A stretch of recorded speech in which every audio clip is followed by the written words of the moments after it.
Hi there, I'm your host McAuley Tucker, and you're listening to The McAuley Tucker Show, the podcast where I sit down with some of the most accomplished and fascinating individuals in the entertainment and business industry. From celebrities to industry leaders, our guests offer unique perspectives and inspiring stories that will educate and inform you. Join me as I sit down with my next guest to cover their humble beginnings, challenges they faced, as well as their accomplishments in life. You are bound to learn something new, so sit back and enjoy the interview.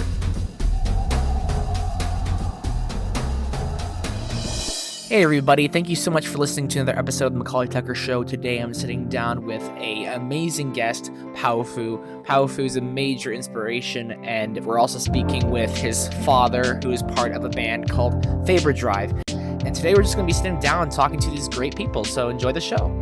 First question, I try to always ask my guests, it's just, straightforward. Like, I'll start with you, Dave. What got you started in music? I don't quite know your journey per se. I do know that your father, and I believe this is right, your father actually bought you a drum when you were 4. And I'm not sure if that's true, which I also found really cool because you've also bought your son, Isaiah, a drum when he was a little bit older.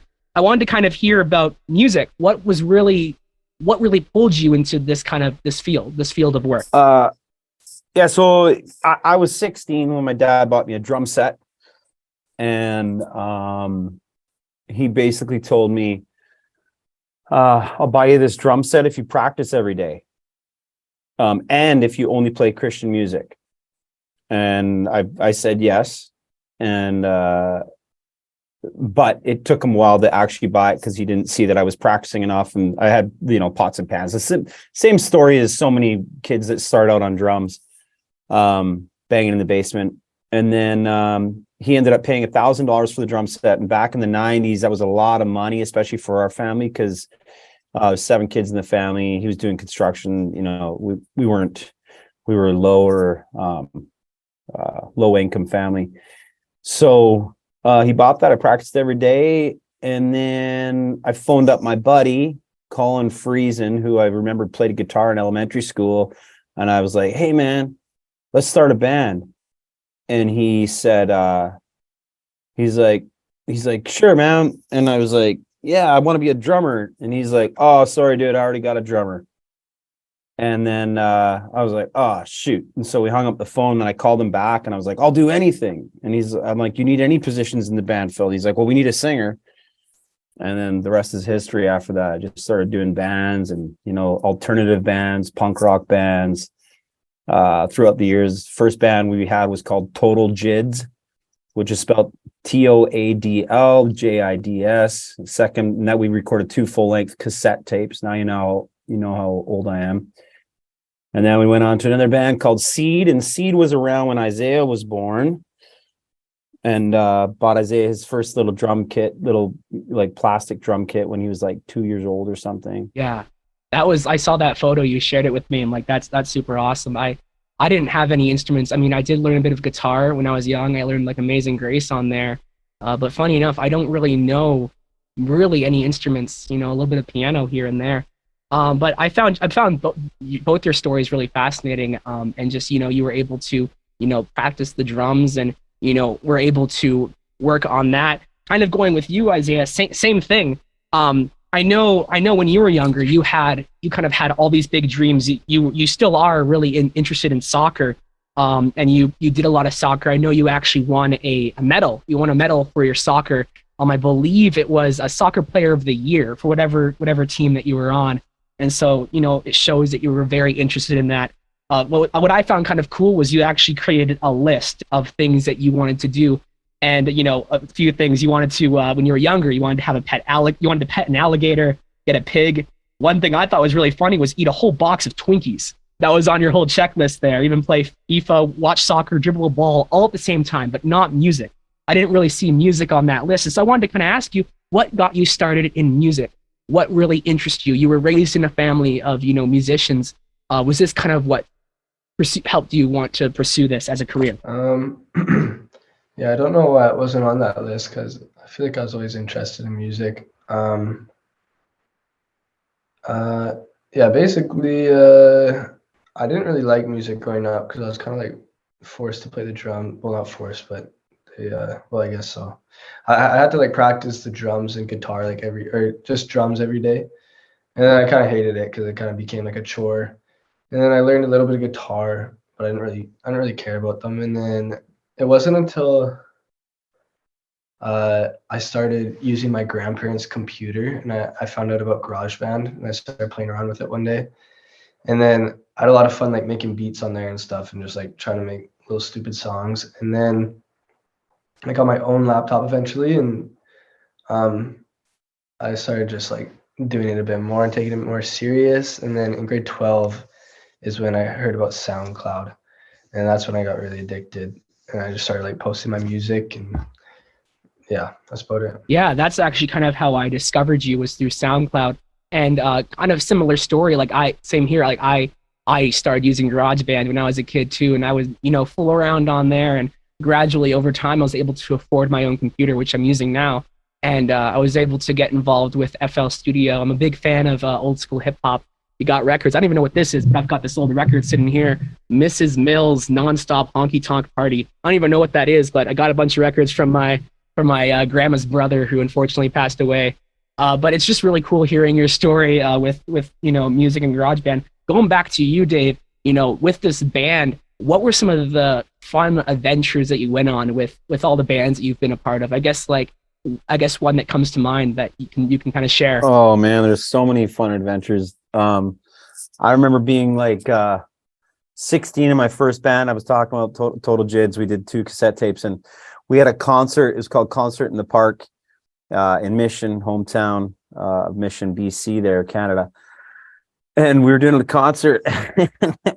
we're like, there was maybe like 50 people in the crowd, like if that. And they're kind of moshing, have a little mosh pit in the front of the crowd. And so I decided to do a little stage dive. So I do a stage dive off the stage, and like 10 of the people kind of catch me, and not all of them catch me. Then this other guy comes up on the stage, and he's like, you can tell he's going to stage dive. Well, he goes and jumps off the stage, and he literally, the people clear, and he just landed just flat on his side, right on the grass. I felt so bad, but it was the funniest thing ever, because me and the boys, 16-year-old boys, were just laughing our heads off up on the stage. That's one of my earliest memories of playing in a band. I remember also being in a battle of the bands in Mission as well, at the Leisure Center, and we sold out of our 50 cassette tapes at the concert. We ended up winning that battle of the bands. I probably would have been like 17 years old.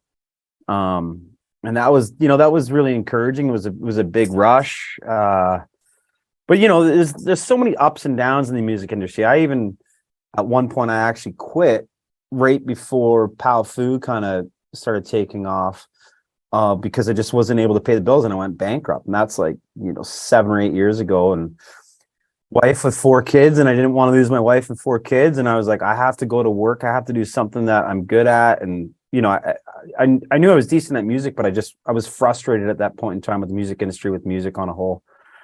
So I went and drove truck for 5 years, and I was a paid on call firefighter for the first 2 years of those 5 years. And then I started dabbling into songwriting some more with a couple Canadian country boys and Faber Drive stuff. And then anyways, I'm kind of rambling on here, but that was, yeah. I know you co-wrote a country song. I found that through research. I didn't know that. I was at first trying to figure out if it was you, but you helped co-write a recent country song, which I thought was really cool, because I know you do your type of music, and I know it's a bit different than country music. And so it's kind of cool to see that you were involved with that. Going over to you, Isaiah, kind of, back to our conversation about SoundCloud. Through that, I know with your music, you've gone through a lot of name changes, which I thought was really interesting.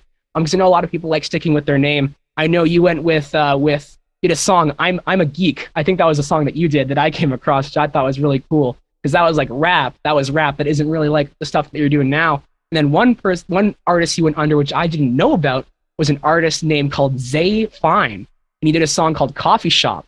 And I think one of your first songs was actually played on radio, like one of your first songs. And that's cool, because my first song that I was involved with was played on a radio in England, which was just such a cool experience. But I kind of wanted to hear about your journey on SoundCloud. Like, how has this shaped your overall career? I think it Yeah, I think SoundCloud's pretty cool because you get to start like from the bottom, basically 0 followers, and you kind of just got to work your way up, and you get to see the growth the entire way. And you also, like, the people you start with, like, well, at least for me, the people I started with, like, I still talk to a lot of them, you know, like Jomi and Roseboy and that. And so it's like you kind of get to create like a little group and collab with all the artists that are around your size, and you kind of all keep going together, you know? Yeah, it's a great platform. I know Bandcamp is also a great platform when it comes to music, and it's really cool to see that your roots came from SoundCloud, because I know a lot of artists start there. Going back to you, Dave, music. I was looking through your music and I found a lot of cool things. One of your songs was actually played on a television series, which I thought was really cool. It's Hellcats. I believe that's what it was called. And I thought that was such a cool little detail, having your music and, played on a TV show. And I wanted to kind of ask you, this kind of applies with both of you, I guess, with music. Is it weird when you're walking around and, you hear your song playing on the radio? I know with you, Dave, with Faber Drive, Candy Store, that's a song that was played like at Indigo Kids and all that crazy stuff, like at the library. And I remember listening to that growing up, and I'm like, I love that song. But, being in the situation where you're the person, the creator of that song, is it weird sometimes when you hear your music played like in public? Yeah, it's definitely cool. You're definitely excited, every time you hear your song. More recently, I remember I was in LA. We were on a trip with me and Isaiah Powfu there. And I'm standing there in the corner of the hotel, and there's this car that pulls up to the stoplight, and they got Deathbed just blaring in the car, and I'm like, oh man! So there's like the stoplight just went red, so they're sitting there. There's no vehicles anywhere. So I yell over, this proud dad moment. I yell over. I'm like, that's my son. They got all their windows down, and they're like, what? And I'm like, that's my son. Next thing I know, they come all the way back around. They turn around at the next light and they come back and they're like talking to me. And I think they did a picture with me and everything, but it was really funny. I don't think it ever gets old. I don't know. Isaiah, do you, what's it like? Like, I think you had something like that happen too, Isaiah. You posted on Instagram or TikTok, I think, about a car pulling up beside you that had Deathbed playing. Mm-hmm. Yeah, no, it's a really cool thing. It's, I'm kind of used to it now, I feel like, with Deathbed, because Deathbed was such a big one. So it's like, it's not as shocking anymore, but yeah, it's really cool. Yeah, you've done a lot of songs. I know Deathbed's one that you always hear about, because that one's the one that, and I mean, if I was in your shoes, I'd be a little bit, it'd get kind of old, a little bit tiring. But that was really cool. I was researching about that, and, it blowing up was in a lot of the Canadian news outlets and all over. Because it was just, I was looking through and just seeing the report slowly progressing as it gets larger and larger. And, I think it hit 1 billion views or whatever. And I'm like, that's really cool, being in that situation where that happens. I'd love to hear more about your other songs. That's something that I really enjoy. Eyes Blues, Snowflake. Recent song, I think, that's called Shade of Blue.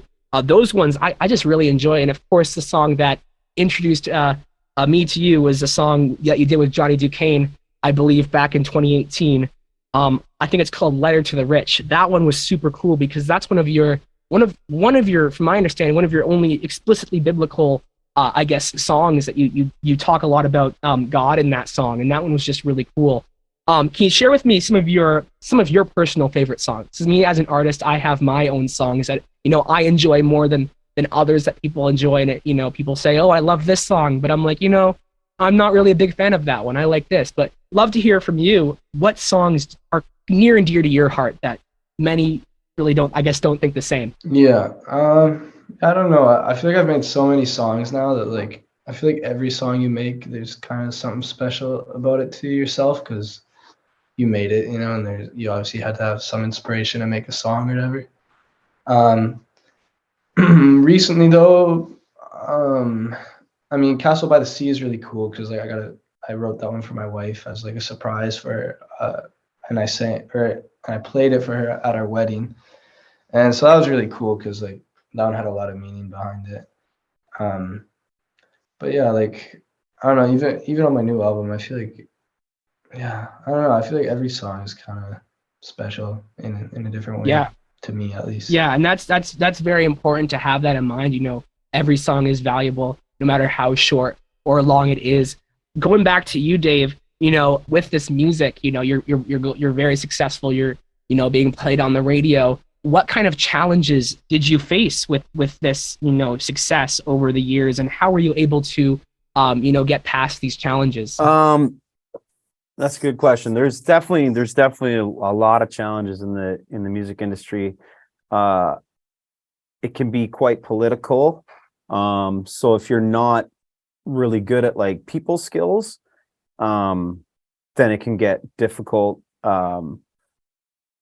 So yeah, I mean, I think also too with our band Faber Drive, like it was a difficult time because I don't know if you know of like BitTorrent, and when people were like basically kind of stealing music off of like Napster and all that stuff. And so we weren't making, or you don't sell as many CDs during that era.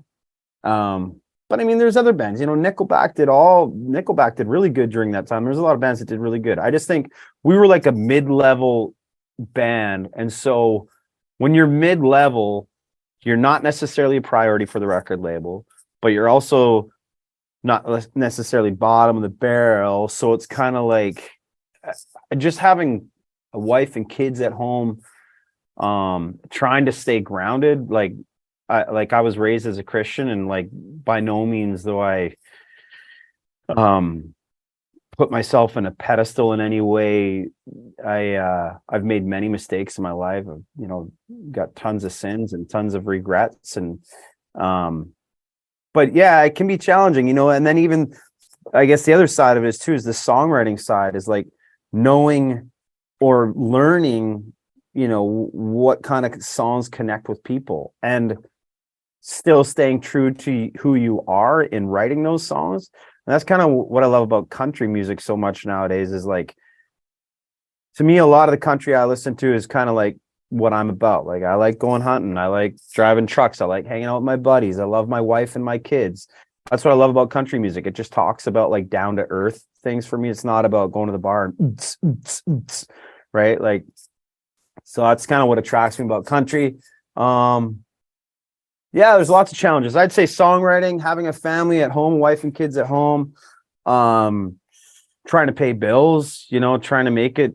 I think if you get huge, you have a big hit, it's a lot easier. We didn't necessarily have a big hit. We had some, semi hits in Canada, but we didn't blow up globally. We didn't blow up in the US. So that can be quite challenging.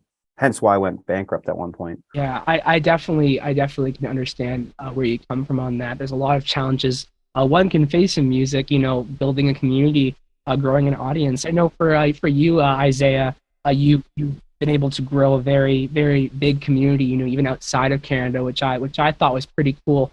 And just, being able to have that audience and being able to have those listeners must be a really great experience. I would love to hear kind of like your creating process. For me, I just find that I'm just sitting here, fooling around with piano, and I just spontaneously create something. It could be hip hop, it can be R&B, it could be whatever. I wanted to kind of hear for you, like when you're sitting down, like what's your whole creative process look like? I'd love to get a little bit of insight on that.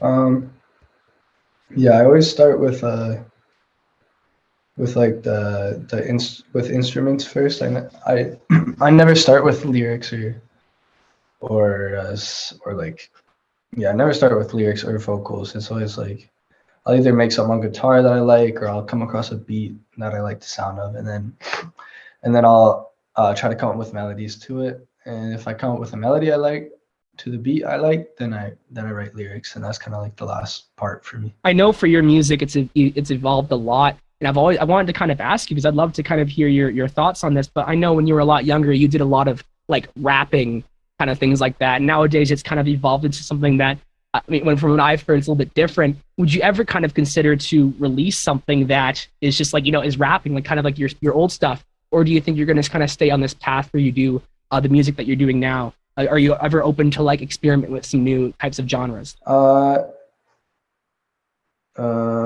open to a certain degree, but also the music I make right now is kind of the music I like, so I won't go too far from it, I feel like. Like I've been making like indie pop music on the side a little bit, and that's probably like the weirdest stuff I'll make, or the most different, I guess. But in terms of like rapping, like, yeah, I still make a lot of rap songs, or whatever. It's just not like the classic hip hop beats. I guess it's more lo-fi beats and stuff. So it'll probably sound a little bit different. Right. I know that you're right now. From what I heard from your father, Chainsmokers. I've heard that you're doing something with them. Can you share a little bit of insight on what this looks like, if you don't mind, if you're allowed to?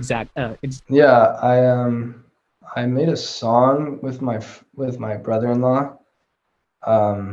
He just came over one day and I was like, yo, let's make a Spanish song.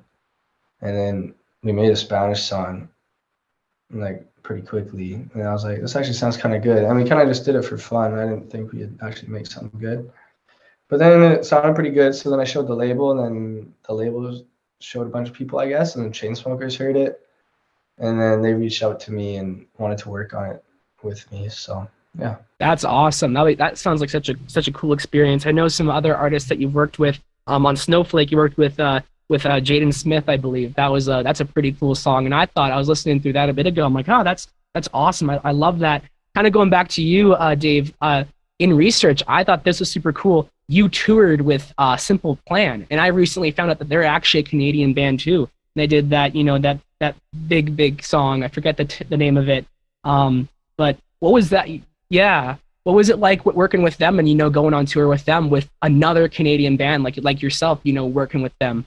That's kind of an interesting question. I thought I'd ask about that. That's a while back. Yeah, those guys, man, honestly, I love them. They are good friends still to this day. Isaiah, you came to the Simple Plan concert here a couple months back, right? Were you there too? Yes. So I'm still friends with them. Like, they came to Abbotsford.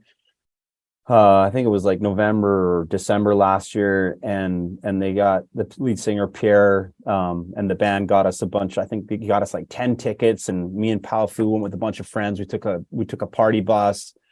It was a lot of fun, man. I got a lot of respect for those guys. I've been fans of them for a long time.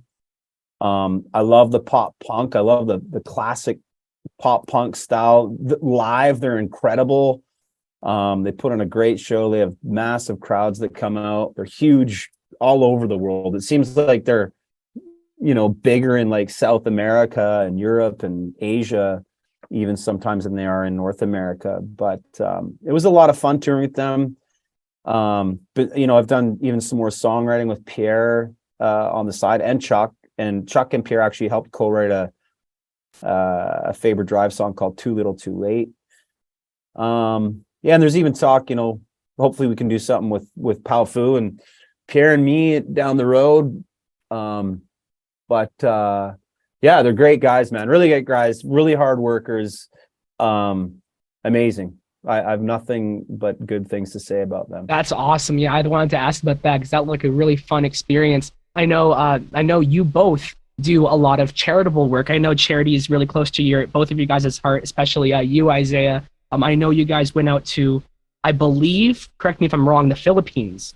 Went there or went somewhere, and you guys went there and you visited. But can you guys kind of talk to me about, the value of charity? Why is it so important, I guess, to you guys? I mean, I feel like we're supposed to give. Well, I mean, the Bible and God tells us to give, and they say the more you give, it says the more you give, the more you'll receive. Basically, it doesn't say those words. I read it today actually. It said like a stingy person will lose everything, but somebody who gives will get even more, whatever. But basically, I think it's a necessity to living a happy life. I feel like if you just keep everything for yourself, then you're not doing any good for anybody, and you're not sharing your gifts that you're blessed with. And like in my shoes, like God gave me a decent amount of money, so if I'm not donating or using it for good, then I don't think I should have it. Yeah, I agree. I couldn't echo that in a better way. It's I honestly believe the more you give, the more you get. Yeah,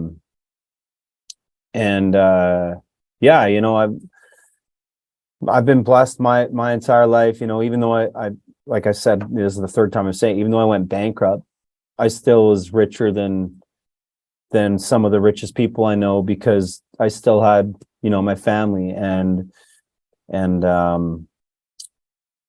yeah, just giving back, man. It's good. Too many people are too selfish in this world, man. Like they always say, you hear the classic all the time. If every rich person in the world shared just a little bit of their money, there'd be no world poverty. And it's like, realistically, there shouldn't be world poverty. There shouldn't be anybody starving in this entire world, but there is, because they're selfish people. And that's really what it comes down to. Yeah, I had a church service recently, and the pastor, he was saying how our money that we have isn't ours. It's actually like God owns everything, right? And the money we have is actually God's money, and he's letting us borrow it. So I feel like looking at it that way makes it easier to give your money away, because it was never yours in the first place, you know? That's such a coincidence, because just came back from a youth retreat up north, and the guy actually kind of was saying that too. You know, everything that we have is a blessing from God. And that's just really interesting that was something that you've heard recently. I'd like to kind of go back to you, Dave. You're talking about that period of time that you were in the low, and I mean, I'd love to ask you, like, what really helped you get out of this situation? What did you learn about yourself during this period of time, and how has this little situation impacted your life and dealing with those types of those little rough spots? Yeah, I mean, during that kind of the 5-year time that I was not really doing a whole lot of music, but I started doing songwriting at the end of it. One thing I learned is to.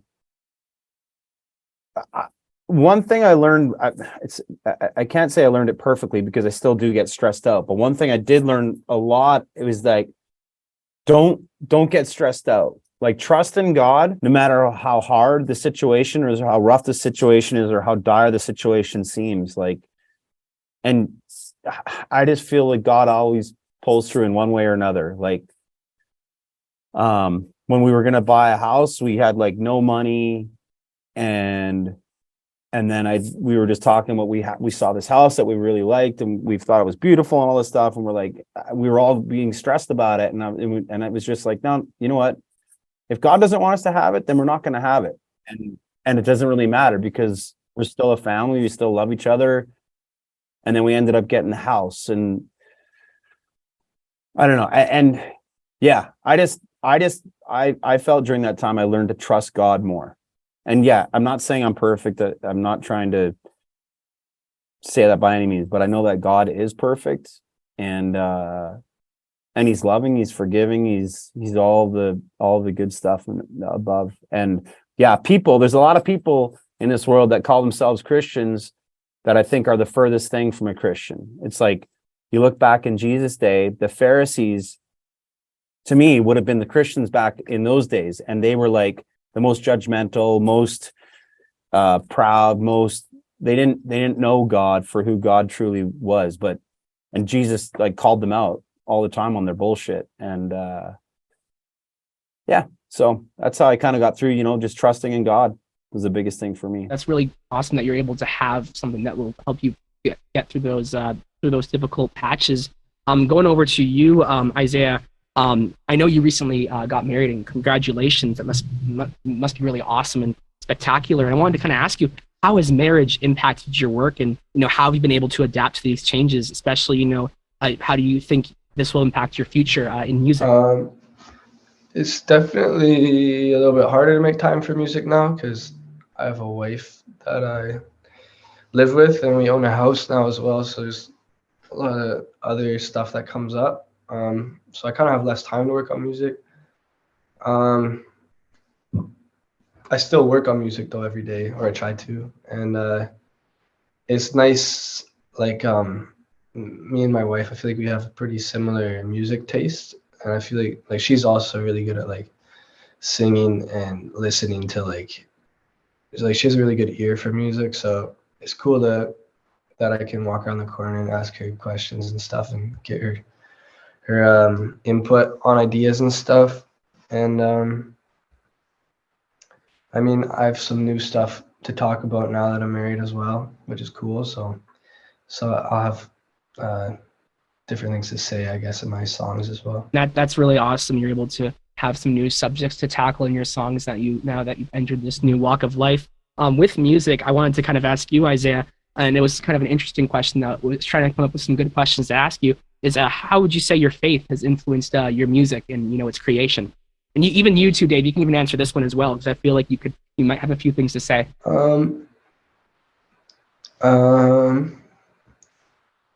I mean, I try not to make pointless songs because now that I have like a big audience as well, I feel like it's opportunity to lead people to Jesus and a better life. So I always try to talk about the bright side of things and stuff, and yeah, relate my songs to God or my beliefs in some way.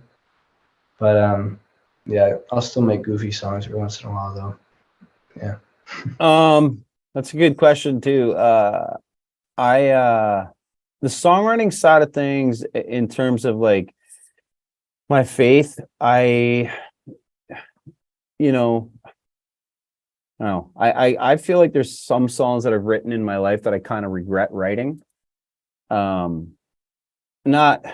there's other moments where I'm like, okay, I felt like I did this right, but then there's other songs where I'm just like, just wish I would have written it a little bit different. And I do believe that ultimately God has given us music as a gift, just like so many other gifts he's given us. So I do think it's important to give back to him. Kind of sidetracking from music, I know starting with you, Dave, with aside from music, you love reading books. I believe it was Lord of the Rings that you enjoy reading, but you also told me earlier conversations you enjoy reading self-help books, and I wanted to kind of ask you about that. What are some of the lessons that you've learned from reading these self-help books? I guess what's one lesson that stands out in particular that's I guess recently that you're just like, wow, that's very important? One of my favorite self-help books right now is a book called Atomic Habits. It just really breaks down in a very simplistic way how to break bad habits and how to make new habits. And it's like, it just really stuck with me the way that the guy, I can't remember the name, James something, I can't remember his name, but the way he broke it down was basically the reason why most people can't create good habits or new good habits is because they bite off more than they can chew. So what happens is somebody says, okay, I'm going to go to the gym every day for an hour. That's what I'm going to do. And then, their first week, it's awesome. Second week's awesome. Third week's awesome. Again, the fourth, fifth, sixth week, and something comes up and they start missing a few days. And then 2 weeks down or 2 months down the road or 3 months down the road, they're not going to the gym anymore. Whereas James in Atomic Habits says that, I'm kind of like paraphrasing this, but basically he says you're better off building the habit. So whether it's just, going for 10 minutes a day or 15 minutes a day and doing that over 6 months so that it actually becomes a habit, and you want to make it so easy to do that that you almost feel embarrassed not doing it. So and then after if you go to the gym every day or 5 days a week for a year for 15 minutes a day, you're going to be better off doing that than going to the gym an hour a day for 6 weeks. And another one that really stuck out to me was I don't think it was from Atomic Habits, it was another book, I think, but it said be the drip of water that hollows the stone. And I just love that. Be the drip of water that hollows the stone. So it's like if you can be consistent enough over years, just as consistent as a drip of water, you'll put a hole through a stone, which is like amazing, right? It's like yeah, so just being consistent and longevity is far more important than having like, oh, I'm going to go to the gym for 3 hours today. And then, 2 weeks later, you're injured or something. It's really good that you're able to find, and learn these interesting things from reading books. And I want to read some books more. I find that I used to read a lot of books when I was a kid. I was really into like writing stories, but nowadays I haven't really written or even, touched a book besides the Bible in a very long time. I'm going to interrupt you for a second, McAuley. It's actually interesting because I used to try to get him to read when he was little, and he's like, he didn't want to read very much. And I remember even, do you read books much, Isaiah? Probably not really, right? Like, I think one of the things I told him, I said, is to become a good lyricist, you got to read books. And I think he tried to prove me wrong or something because he didn't want to read too many books. But yeah, so you got, one person wants to read a lot, another person doesn't want to read a lot. But to me, I feel like Isaiah's one of his strongest points with his music is his lyrics. I think are phenomenal. If you read his lyrics, just the way he puts the words together. I feel like he's a real wordsmith. Kind of for you, Isaiah, outside of music, I know you enjoy playing video games. There's a lot of video games you go through, and you also enjoy soccer. Kind of wanted to hear what other things you enjoy doing besides music that really just, you get, your dopamine's rushing and you're really happy. And like, what kind of other things out there do you get a lot of joy doing besides music? I mean, my main thing I like to do besides music is probably like just see friends and people that I care about in my life. I find that it's pretty fun and good. And then I play video games as well. Lately I've been playing Call of Duty. And then I've been playing chess a lot lately, actually. I don't know what happened, but somehow it just got really fun. And I feel like I've gotten quite a bit better, so it's kind of cool. And then I also like sports and stuff, so I'll play volleyball, soccer, basketball, football, all that stuff. So you started playing chess. I don't actually know how to play chess, but I enjoy playing card games. I'm not sure if that's something that you're really into. There's a lot of really cool card games out there. What are your 3 favorite card games, McAuley? Like just like not really card games, but like Exploding Kittens, things like that. Like really, there's some really good ones. You should. Yeah, there is.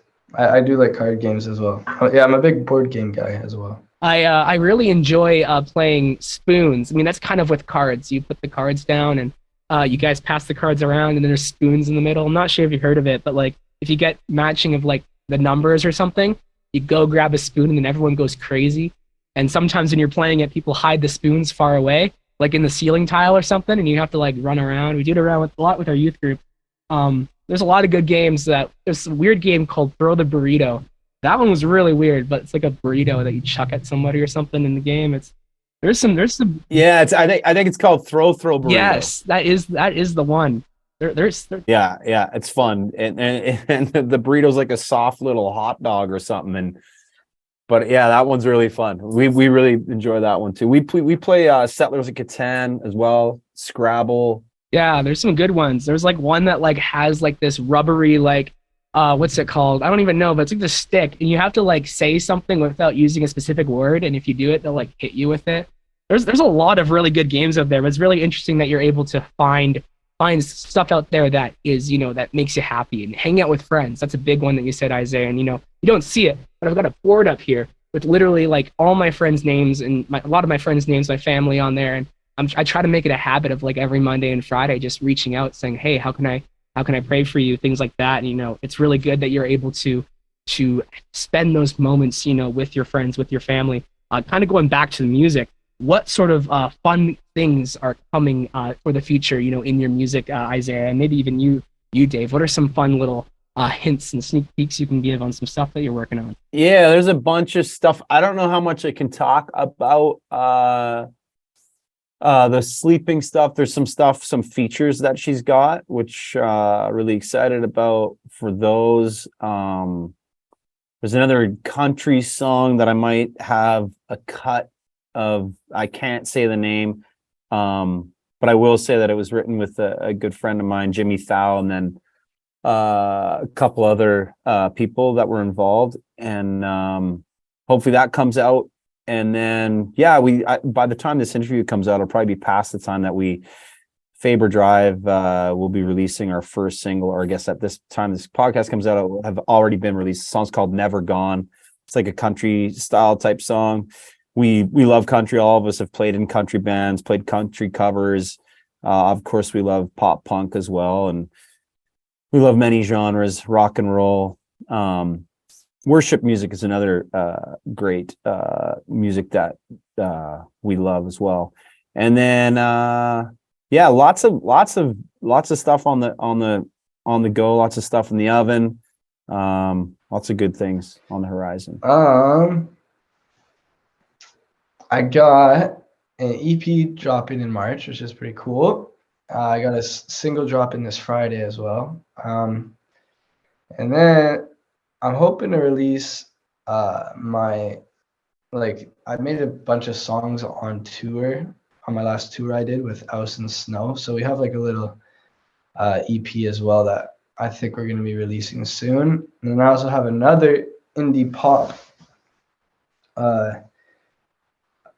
EP with my friend Cody under the name Milkshakes in the Valley, which will be coming out this summer, which I'm excited about. And then I'm going on tour in Europe as well this fall, hopefully.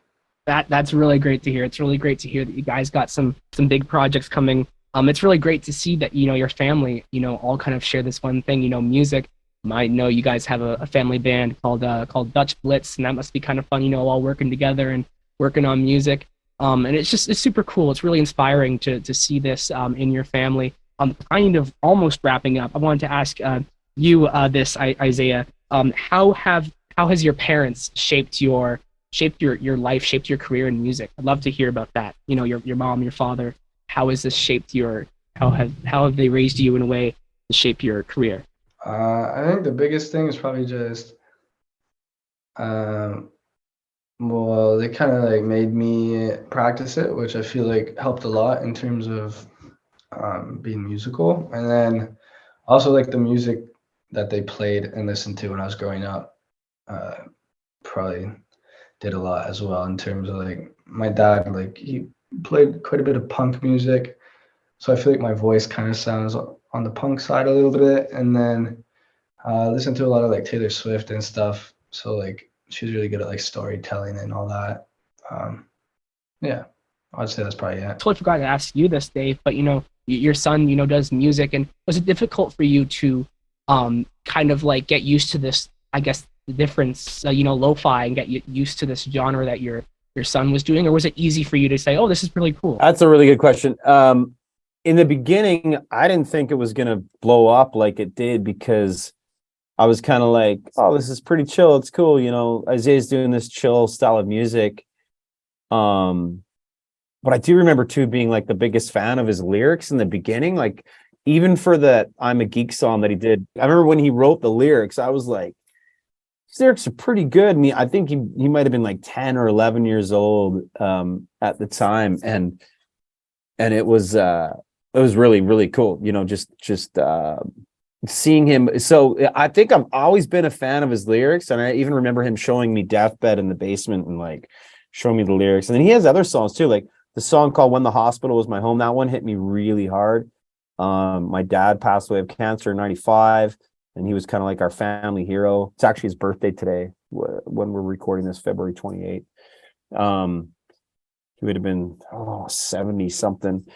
But yeah, rambling on a bit again here, but yeah, just always been a big fan of Isaiah's lyrics, and then falling in love with the lo-fi genre, which I kind of feel like Isaiah's kind of been at the forefront of breaking that into the mainstream world. I'm very proud of him. I think he's a really good kid, good man, and I think he's got a good heart, and he's on the straight and narrow, so it's good. Really great to see this. You acknowledge his music and you really enjoy it, and it impacts you.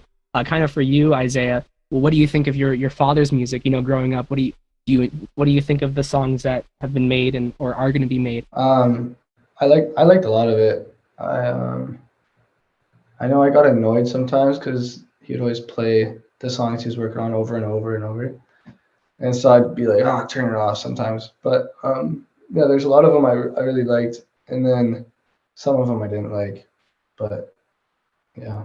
I was just thinking about this before the interview, but I would love to see Candy Store done, but with Powfu as the featuring in that one. That'd be pretty cool. It's just an idea. I don't know. I think it'd be pretty cool. What's funny, Dave, is when I posted about this interview happening, somebody was like, oh, Powfu, I love Powfu. That's awesome. And I was talking about how his father's coming on. I was like, oh, who is his father? And I showed him, I posted a link of the Candy Store, and he absolutely freaked out. He's like, oh my word, me and my sister studied the lyrics to this song, and he was like freaking out. And I thought it was so interesting because I thought, he would freak out about Isaiah, but he freaked out about you and your music, and he's around my age. And I thought that was super, super cool. But hey, definitely consider doing, maybe redoing Candy Store, because that song, oh boy, I love that song. That song really, really hits hard. That was one of my favorites as well. Just growing up, listening to it. One question I ask all my guests, so I guess both of you can kind of respond, and it's just kind of conclude the conversation. What's one thing you kind of want to pass on to the listeners that they can apply to their everyday life, whether it be they want to be a music artist or anything in general? I guess we could start with you, Dave. What's one thing you'd like to pass on to the listeners? Seek God. Seek ye first the kingdom of God. And then, you know, all the blessings will come after that, is kind of how I feel. There's a lot of times in my life I was like, what's going on? I didn't understand it. But I really feel like God has taught me to trust in him. And, you know, sometimes the outcome isn't what you want it to be, but if you leave it with God, it'll end up being the best in the long run. And it's like, you know, I would say seek God and trust in him. And people will let you down. So many people have let me down. People have let people down for thousands and thousands of years. But like, you know, me and my wife have been watching this show, Yellowstone, or 1883 or 1923. I can't remember which one it is right now, but they show some of the Catholic priests in the old days and how they used to beat natives, and like, it's just so heartbreaking seeing that stuff. And it's like, how can somebody say that they're a Christian or a Catholic or whatever and beat the snot out of people? And, you know, I know it's not just that way with the Catholic religion. I know there's other people in other religions and stuff. And I'm not dogging on Catholicism. But obviously the representative of somebody who says that they're a Christian or a Catholic or something, but taking God completely out of context. And so I just encourage people to seek God. Read Psalms, the Psalms in the Bible. The book of Psalms is awesome. Psalm 23.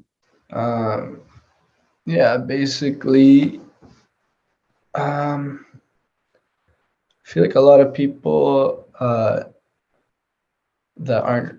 don't know God or aren't religious or whatever, they look at it as just like rules and judgmental people and people that think they're righteous and above everybody else. And I see why they could think that, kind of like what my dad was saying, but it's actually about so much more, and it's the only way to get eternal peace and the only way to feel joyful for the rest of your life, and even after death as well. And for me too, I've had sad times and I've had hard times and stuff, but the only person I'll be there in the end and will never forsake you or betray you is Jesus. Amen to that. Well, I'll be sure to include in the description where people can find your stuff, and, you know, I'll put in the description, you know, your recent release, and so they can support and check out your stuff. I'll do it for both of you. Thank you again so much for coming on the show today. It's been awesome to hear both your stories. I really enjoy the concept of having two people. It's very interesting. This is the first time I've ever done this, so thank you guys so much for coming on to the show today. No worries, bro.